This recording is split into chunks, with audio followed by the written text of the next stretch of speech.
यीशु के नाम से तोड़ दे, ताकि हम तुझ में और तेरे कलाम में और ज्यादा से ज्यादा तेरे नाम को जलाल देने के लिए अपने आप को और खुदा का नारा मारते हुए आगे बढ़ते जाए और उन लोगों को जो भटकी हुई है तेरे पास ला सके, उनको तेरी राह दे सके, जितना तेरा बंदा दाऊद करता है। कैफ खुदा सिखा, ताकि मैं तेरे लोगों को तेरी राह बता सकूं। आज हम भी इसी तरह खुदावंद इस कलीसिया में जितनी भी भटकी हुए हैं उनको तेरे बेटे यीशु की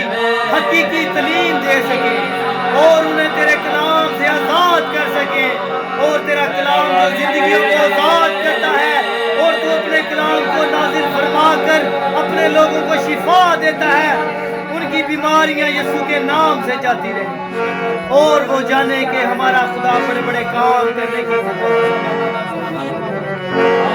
इसी तरह हम प्रस्तिश में और अपने आप को तैयार करेंगे और अपने आप को खुदा के जलाल के लिए इस्तेमाल करेंगे, ताकि हम और उसके बेटे यीशु की तमजीद कर सकें, उसके नाम की इस्ताइश कर सकें। बेशक कलाम में लिखा है, ज़बा किया हुआ बर्राही कुदरत ताकत इज्जत दौलत हमद और तमजीद के लायक खुदा है। मेरे अजीजों, हमें भरपूर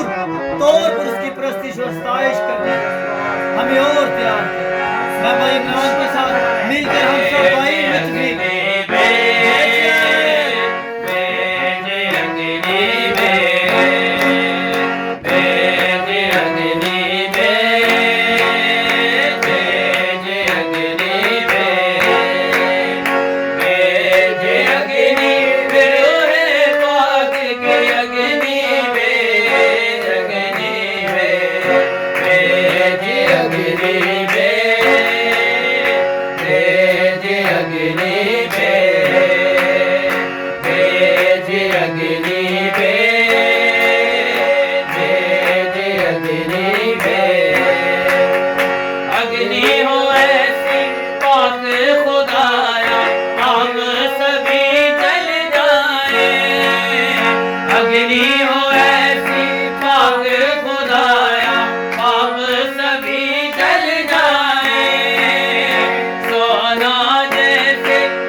अग्नि